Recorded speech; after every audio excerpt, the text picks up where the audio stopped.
The massive ships appeared at the edge of space, like dark clouds blocking out the stars. Admiral Crixtal stood on the bridge of his command vessel and watched the small blue planet through the viewing screen. Earth looked so peaceful and weak from this distance.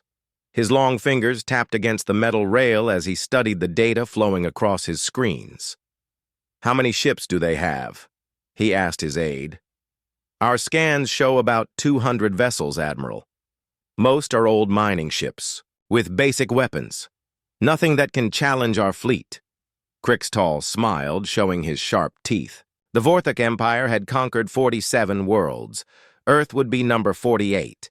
His fleet contained over 3,000 ships, each one designed for war.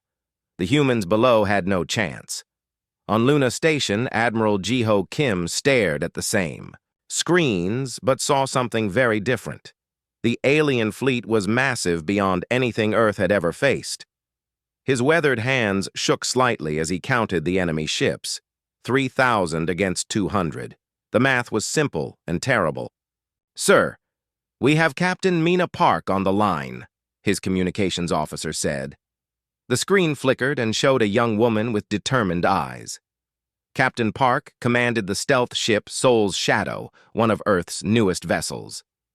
"Admiral, my ship is in position behind the asteroid belt. What are your orders?" "Wait for my signal, Captain. Everything depends on perfect timing now." Dr. Taman Lee rushed into the command center carrying a tablet full of data. "Admiral, the quantum drives are ready. All 17 ships are equipped and waiting." Jiho nodded slowly. The 17 ships were humanity's secret weapon, though even he wasn't sure they would be enough. "How long until the surface preparations are complete?" 6 hours, sir. The underground teams are working as fast as they can. The alien fleet began moving toward Earth. Their ships were beautiful in a deadly way, with smooth curves and biomechanical parts that seemed alive. Energy weapons charged along their hulls, ready to rain death on the planet below. Crixtal opened a communication channel to Earth. His image appeared on screens across the planet, showing his tall figure and scaled skin. "People of Earth, I am Admiral Crixtal of the Vorthak Empire. Your world now belongs to us. Surrender immediately and some of you may live. Resist, and we will turn your planet into ash." The transmission ended, and Crixtal waited for Earth's response. Most worlds surrendered within hours. A few tried to fight and died quickly. Earth would be no different. But instead of surrender, something unexpected happened. Every major city on Earth began broadcasting the same message. "This is not a drill. All citizens report to designated underground facilities immediately. Scorched Earth Protocol is now active." "What is Scorched Earth Protocol?" Crixtal's aide asked. "It doesn't matter," the Admiral replied. "Begin the attack." The first wave of Vorthak fighters launched from the larger ships. Hundreds of small, fast vessels streaked toward Earth's orbital defenses. The human defense stations opened fire with everything they had, but the aliens had better shields and weapons. One by one, the human defense platforms exploded in brilliant flashes. The fighters swept past the debris and headed for the planet's surface. Behind them came larger ships carrying ground troops. Captain Mina Park watched from her hiding spot behind an asteroid. "Admiral, should I attack now?" "No, Captain. Stay hidden. Wait for the signal." On Earth's surface, people ran through the streets toward massive underground entrances. The entrances led to tunnels that went deep into the planet. Children cried as their parents carried them into the darkness below. The first alien landing ships touched down in New York, London, Tokyo, and a dozen other major cities. The biomechanical soldiers that came out were twice as tall as humans and carried weapons that could melt through steel. They expected to find millions of panicking people. Instead, they found empty streets and abandoned buildings. Their sensors detected humans below ground, but the readings were strange. There were too many people in the underground areas, and the energy signatures didn't make sense. "Where are they all?" one Vorthak commander reported to his ship. "Underground, sir. Should we blast our way down?" "No. Take the surface first. We'll dig them out later. But as the alien soldiers spread through the empty cities, they began finding things that worried them. Every building had been modified with strange equipment.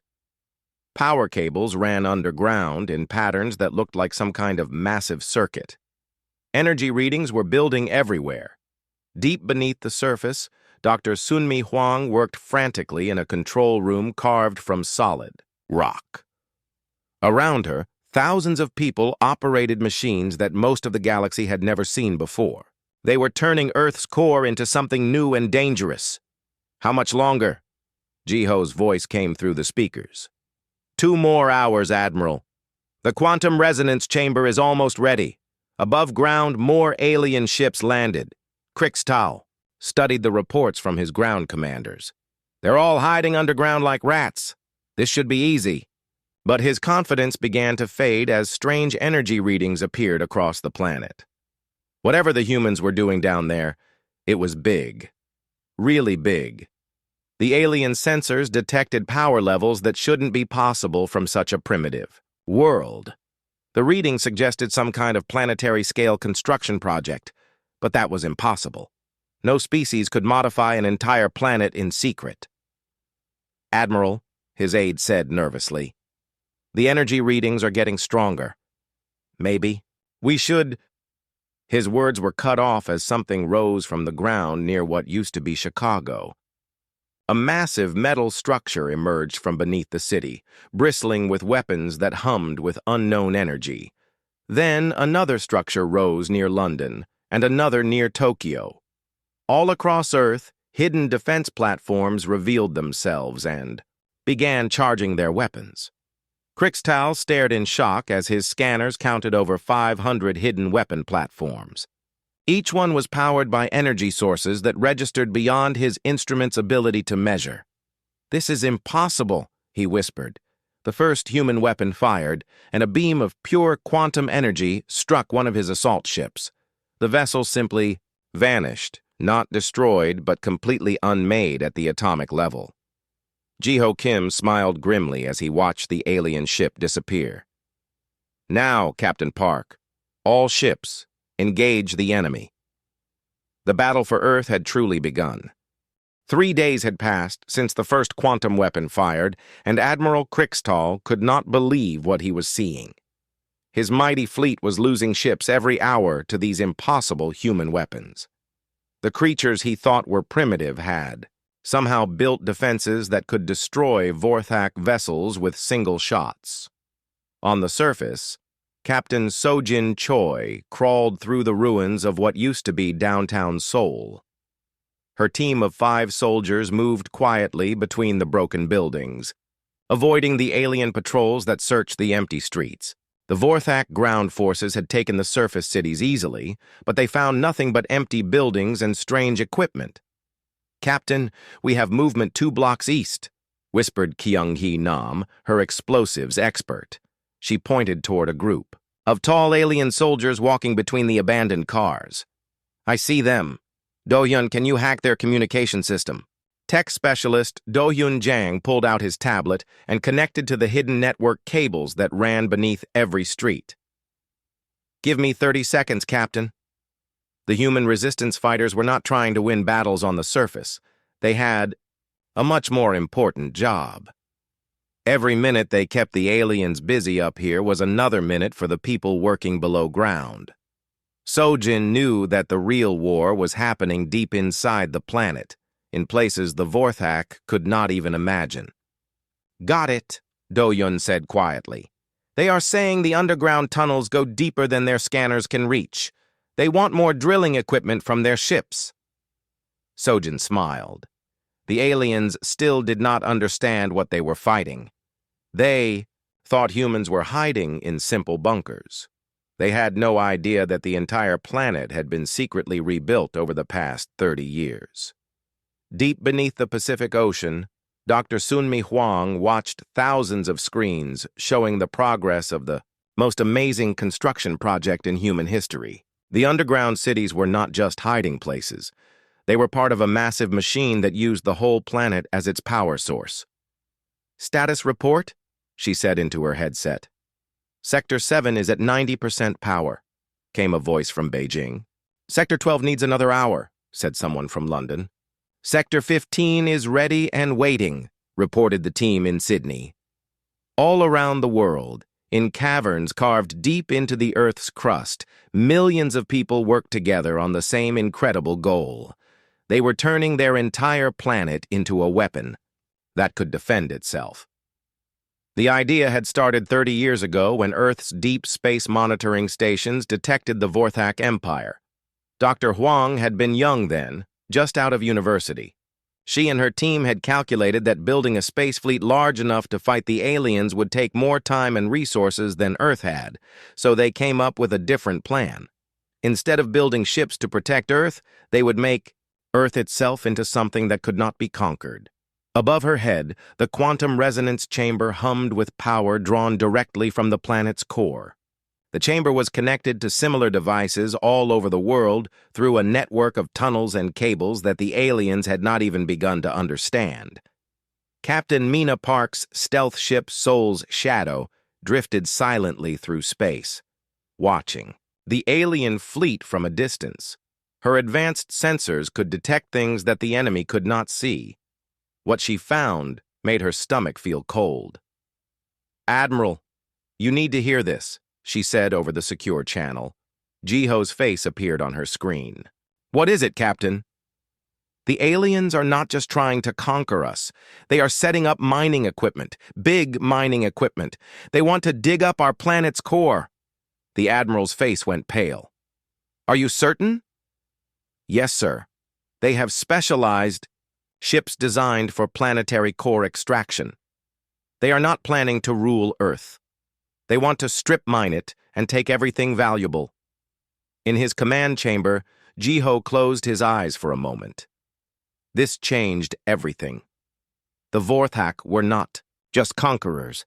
They were planet killers who destroyed worlds to fuel their empire. "Captain Park, maintain your position. We are accelerating the timeline." Thousands of miles below, Dr. Sunmi Huang received the urgent message. "All teams, we are moving to emergency. Status: initiate full power in all sectors immediately." The response was immediate. All across the planet, quantum resonance chambers that had been slowly building power for days suddenly surged to full capacity. The energy levels were so high that they created their own gravitational effects. Admiral Krickstall felt his ship shake as massive gravitational waves pulsed out from the planet below. His instruments went wild, trying to measure the power sources that were suddenly active all over Earth. "What are they doing down there?" he demanded. "Sir, the power readings suggest they have built some kind of planetary-scale energy system. The humans appear to have been preparing for this invasion for decades." Krickstall stared at the data flowing across his screens. The numbers did not make sense.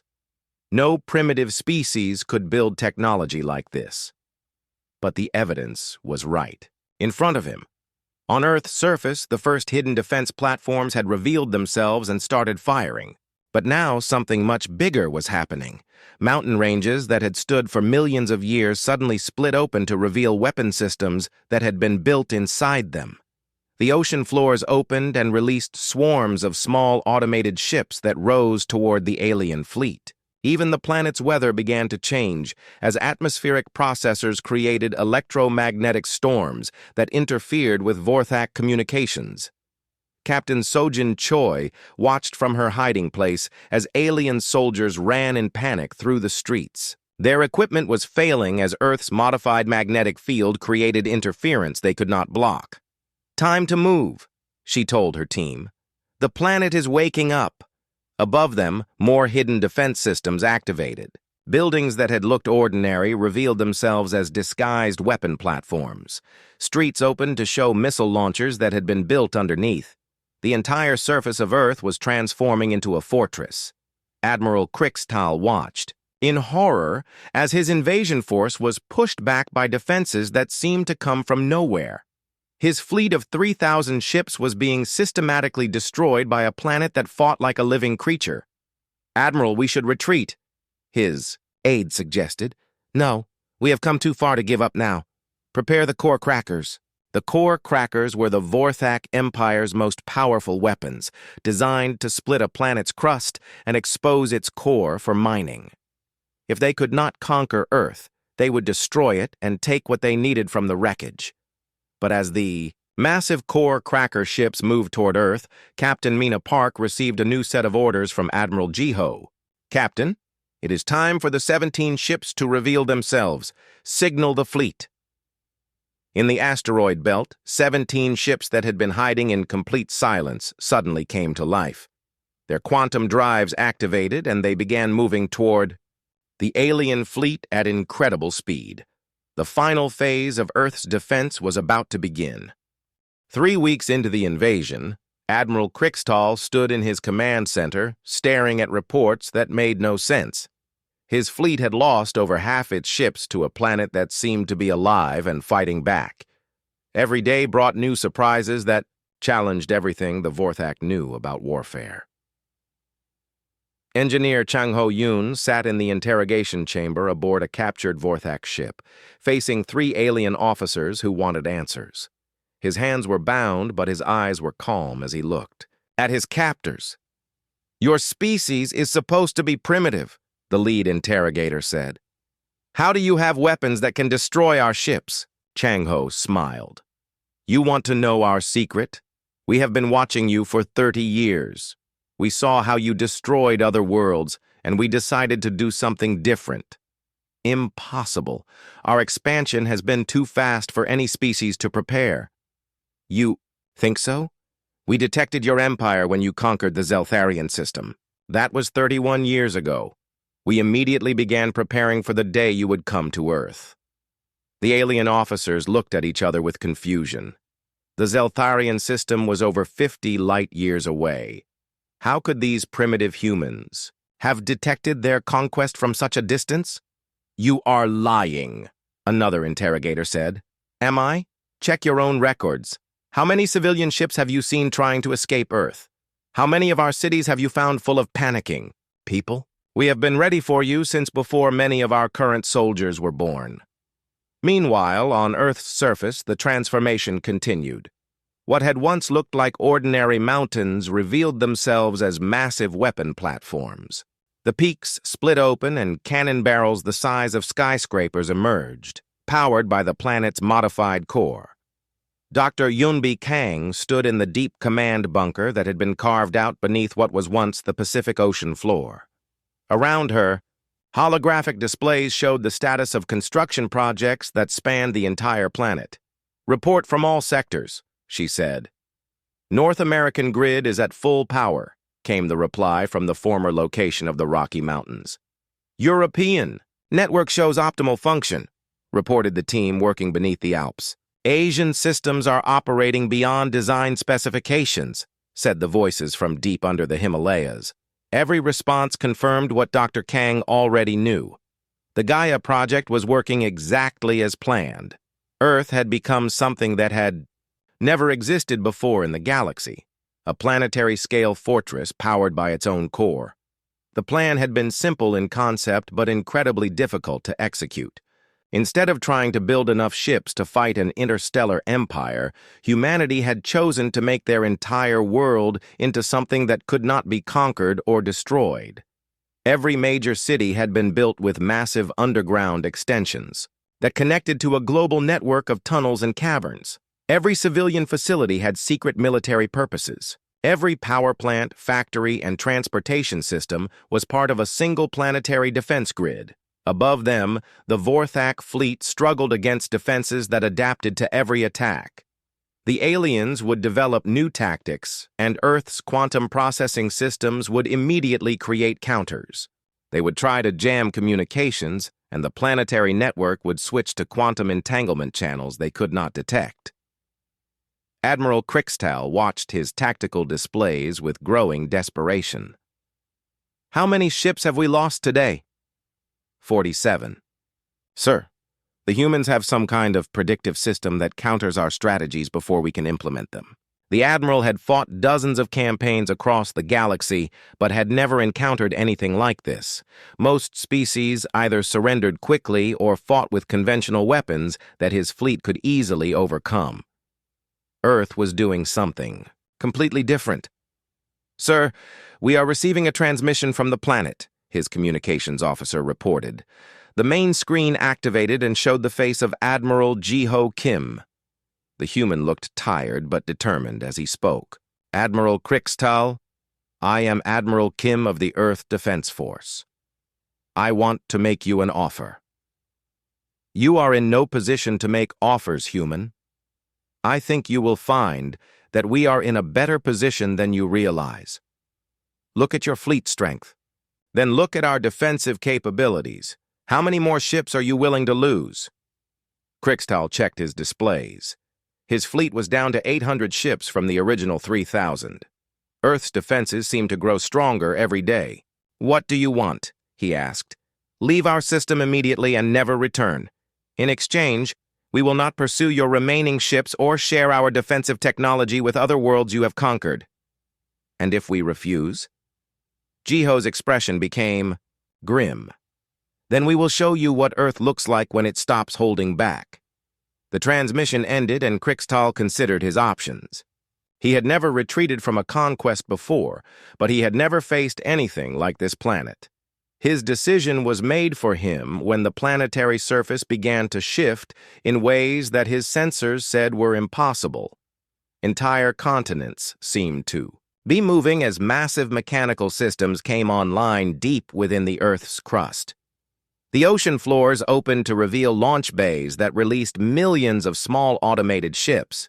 They swarmed toward the Vorthak fleet like angry insects, each one equipped with quantum weapons that could damage ships much larger than themselves.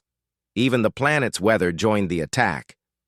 Electromagnetic storms appeared in perfect formations, guided by atmospheric processors that turned Earth's entire atmosphere into a weapon system.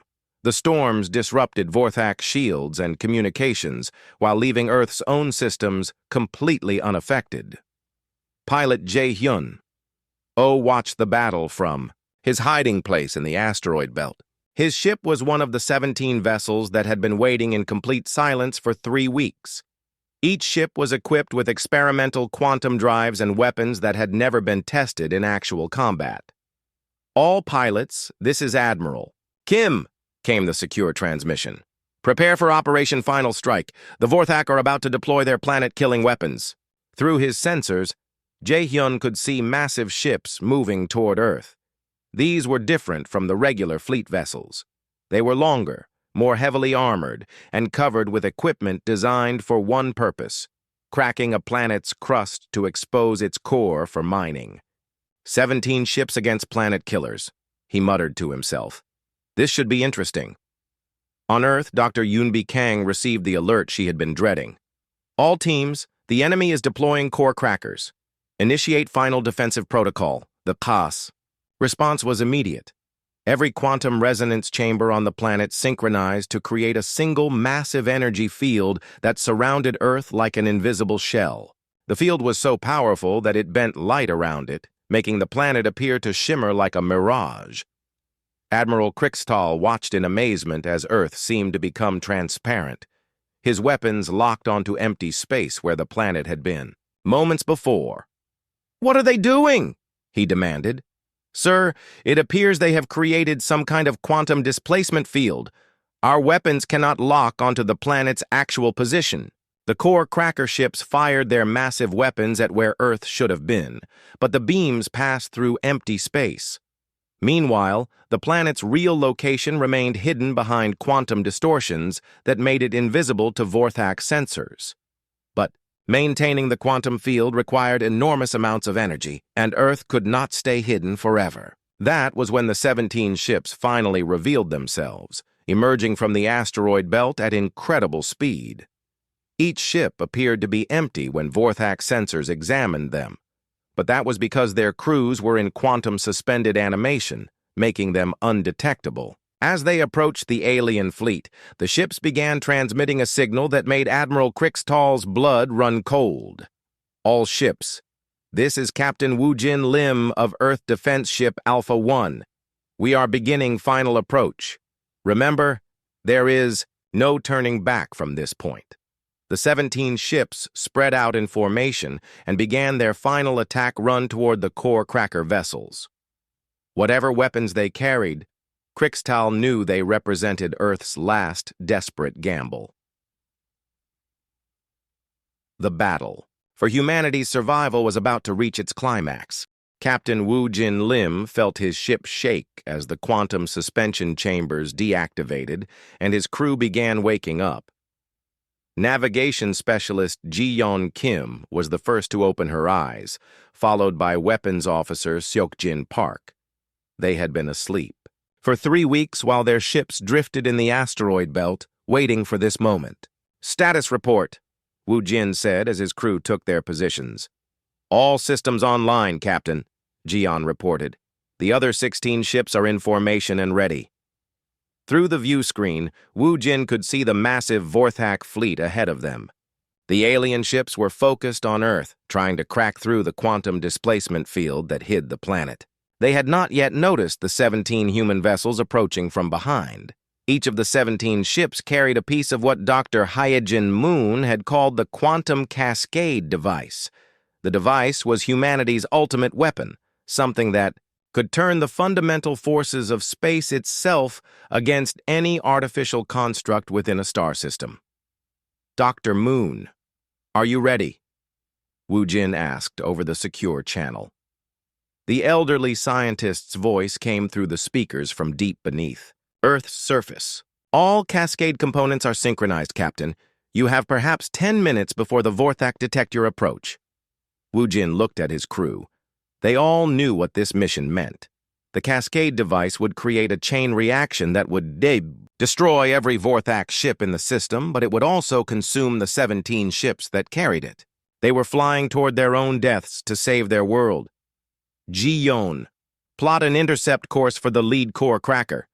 Seok-jin, charge the Cascade initiator." "Course plotted, sir." "Cascade system is online and ready." Admiral Crixtal stood on his command bridge, watching his core cracker ships prepare their final assault on Earth.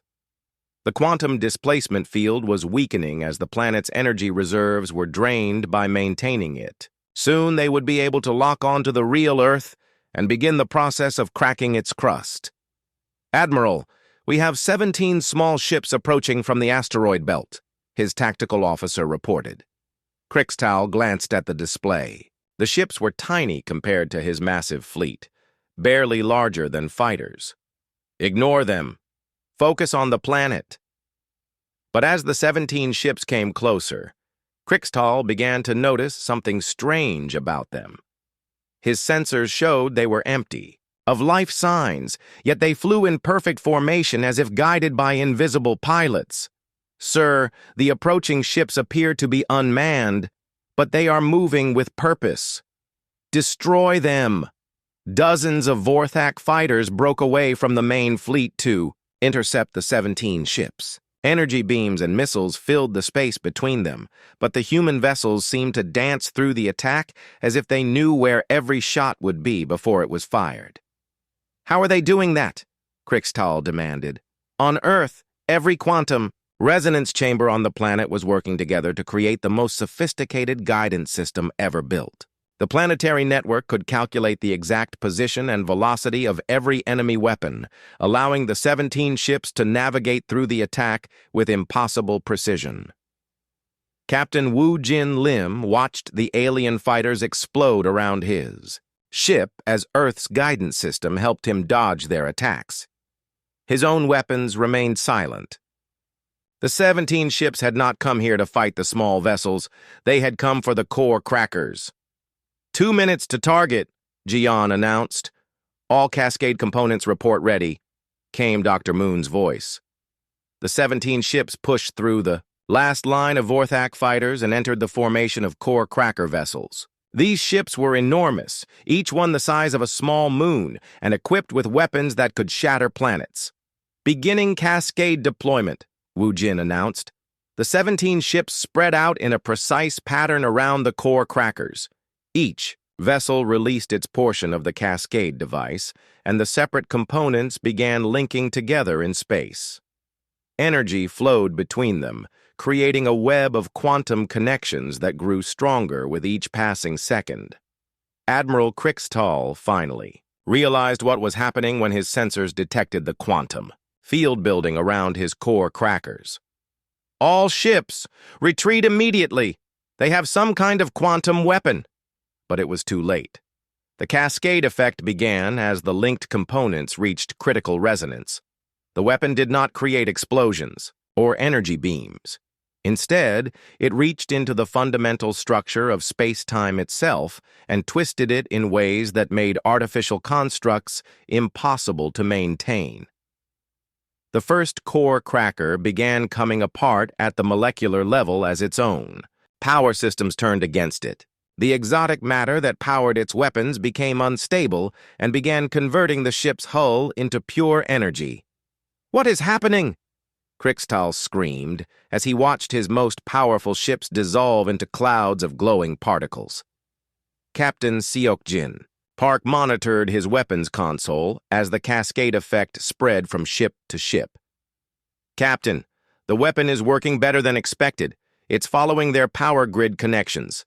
Every Vorthak vessel was connected to its neighbors through energy-sharing systems that allowed the fleet to operate as a single unit. Now those same connections were carrying the cascade effect from ship to ship like a virus spreading through a computer network.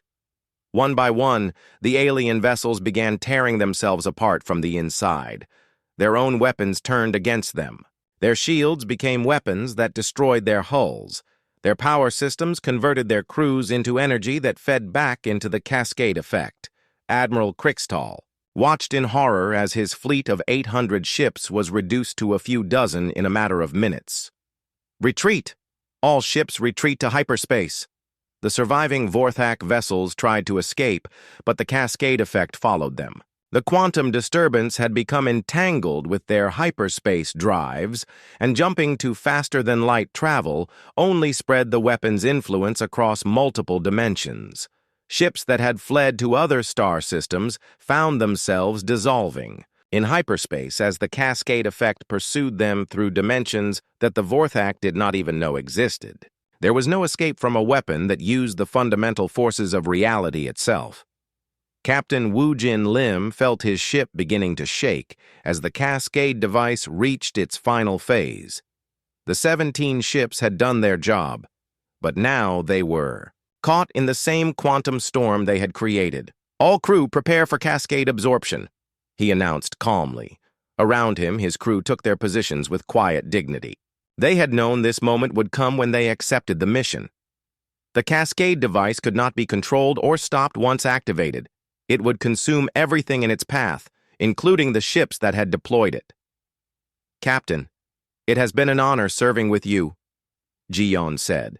"The honor was mine," Woo Jin replied.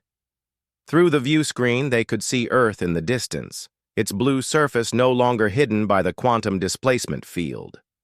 The planet looked peaceful and beautiful, completely unaware that 17 ships and their crews were about to sacrifice everything to protect it. The cascade effect reached the 17 ships and began converting them into pure quantum energy. But instead of dying in agony, the crews felt something unexpected. The quantum conversion was transforming them into part of the weapon itself, making them one with the force that was saving their world. Captain Woojin Lim's final transmission reached Earth just as his ship dissolved into light. "Tell them we kept our promise. Earth stands." The cascade effect continued for another hour, hunting down every trace of Vorthak technology in the star system. When it finally ended, space around Earth was empty, except for clouds of glowing particles that had once been enemy ships. The 17 vessels that had saved humanity were gone, but they had not simply been destroyed. They had become part of something larger, a quantum echo that would protect Earth forever. On the planet's surface, Admiral Jiho Kim stood at his command post, watching the last traces of the cascade effect fade away. Around him, his staff cheered and celebrated their victory. But Jiho did not celebrate. He was thinking about 17 crews who would never come home and wondering if the cost of victory was worth the price they had paid. Deep in space, the automated systems of the 17 ships continued to broadcast on a frequency only Earth could detect. The ships were empty now, but they were still out there, still protecting the world they had died to save. 6 months had passed since the last Vorthak ship dissolved into quantum particles, and Admiral Jiho Kim stood on the observation deck of the rebuilt Luna station. Through the reinforced windows, he could see Earth below, its blue surface marked by strange aurora effects that danced across the sky in colors that had never existed before the war. The planet had survived, but it looked different now. The quantum weapons had left permanent scars in space-time itself, creating beautiful but alien light displays that reminded everyone of the price of victory. Children born after the war would grow up thinking the dancing lights were natural, never knowing they were monuments to the greatest battle in human history. "Sir, the morning briefing is ready," his aide announced. Jiho turned away from the window and walked to the conference room where Dr. Suman Bey was waiting with her report. The young scientist had taken over the analysis of post-war effects after Dr. Moon's death from exhaustion just 2 months after the victory. "What do we know about the galactic situation?" Jiho asked as he sat down.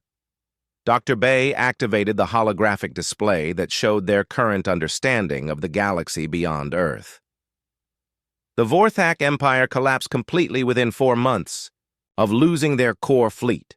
Without their quantum-active materials and their main military force, their subject worlds rebelled and declared independence, and the other alien civilizations. "That's where it gets interesting, Admiral. We have been monitoring communications from over 40 different species. They all seem to know what happened here, and they are giving our solar system a very wide berth." Jiho nodded. The message had been sent clearly across the galaxy. Earth was not a world that could be conquered easily. Any species that wanted to test human defenses would face the same quantum weapons that had destroyed the mighty Vorthak fleet. "What about our own capabilities?" "The planetary defense grid is operating at full capacity. We can maintain the quantum displacement field for up to 6 months if needed, and the Cascade weapon can be rebuilt and deployed within 72 hours of detecting any new threat." But even as Dr. Bey spoke, both of them knew that Earth's victory had come at a terrible cost. The 17 ships that had carried the Cascade device were gone forever, their crews transformed into quantum energy that still drifted through space around the planet. Every day, the automated systems of those empty ships sent signals back to Earth. The signals carried no words, just the electronic heartbeat of vessels that continued their patrol even though their crews had become one with the universe itself. Archaeologist Hanul Song had been working in the wreckage of crashed Vorthak ships for months, trying to understand the technology that had brought the aliens to Earth. His latest discovery was troubling enough that he had requested an immediate meeting with Admiral Kim. "Admiral, you need to see this," Hanul said as he entered the conference room, carrying a tablet full of alien data. "What did you find?" The Vorthak were not just conquering worlds for resources. They were running from something. "Look at this." Hanul activated his tablet and showed them a map of the galaxy with flight paths marked in red. The paths showed the Vorthak Empire's expansion over the past century, and there was a clear pattern. "They were fleeing," Dr. Bey said, studying the data. "All their conquests follow paths that lead away from this region of the galaxy." "What's in that region?" Jiho asked. According to their records, something they call the Devourers. The Vorthak were terrified of them. The room fell silent as the implications became clear. Earth had defeated the Vorthak Empire, but the Vorthak themselves had been refugees fleeing from something even more dangerous. "Do we have any information about these Devourers?" "Very little. The Vorthak records are encrypted and damaged, but there are references to entire star systems being consumed, and something about machines that eat planets." Before anyone could respond, Communications Officer Young-Ji Cho burst into the room with an expression of panic on her face. "Admiral, we are receiving strange signals from the edge of the galaxy. They don't match any known technology." Jiho felt his stomach drop. "Show me." The holographic display changed to show deep space monitoring data. At the very edge of their detection range, something was moving. The signals were faint but definitely artificial, and they were heading toward the inner galaxy. "How long until they reach inhabited systems?" Jiho asked. "Based on their current speed, approximately 2 years," Young-Ji replied. "And until they reach Earth?" 4 years, assuming they maintain course and velocity." Jiho stared at the display for a long moment. Earth had just finished recovering from one invasion, and now they faced the possibility of fighting something that had terrified the Vorthak Empire into fleeing across the galaxy. "Double our monitoring efforts. I want to know everything about these signals, and begin preparations for expanding the planetary defense grid. Sir, should we try to contact other worlds? If these devourers are as dangerous as the Vorthak believed, we might need allies." "Not yet.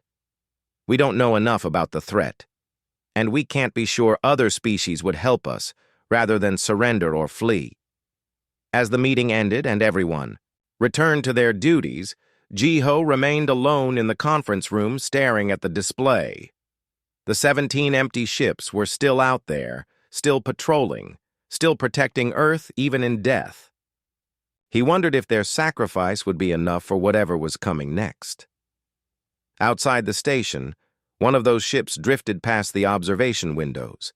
Its hull was scarred but intact, its weapons still functional, its quantum drives still operational. The ship was empty of life, but it was not abandoned. Something remained inside those ships, something that had once been human and was now something more. The ship's automated systems detected Admiral Jiho watching from the station and sent a brief signal. Not words, but something deeper. A promise that they would be ready when the next threat arrived. A commitment that Earth would never stand alone as long as the 17 ships continued their eternal patrol. On the planet's surface, children played in parks built over the underground fortresses that had saved humanity. They looked up at the strange aurora lights and made wishes, not knowing they were wishing on the remnants of the greatest battle their species had ever fought. The aurora lights pulsed in response, as if the quantum energy itself was listening to their hopes and dreams. Earth had become something new during the war, something that was part planet and part machine, and part the dreams of everyone who lived on its surface. And in the deep monitoring stations, the signals from the edge of the galaxy continued to grow stronger. Whatever the devourers were, they were coming. But they would find a Earth very different from the primitive world the Vorthak had expected to conquer. They would find a planet that had learned to fight back, protected by 17 ships that had given everything to ensure humanity's survival. They would find a world that was ready for war, no matter what form that war might take. The final shot of Earth from space showed a planet that gleamed with unnatural light, surrounded by a cloud of quantum energy that pulsed with the heartbeat of the 17 ships. It was no longer the blue marble that had welcomed the first human civilizations. It was something new, something that had been forged in the fires of interstellar war into a weapon capable of defending not just itself, but potentially the entire galaxy from whatever darkness was approaching from the void between the stars. The 17 empty ships continued their patrol, waiting for the next battle, ready to protect the world they had died to save.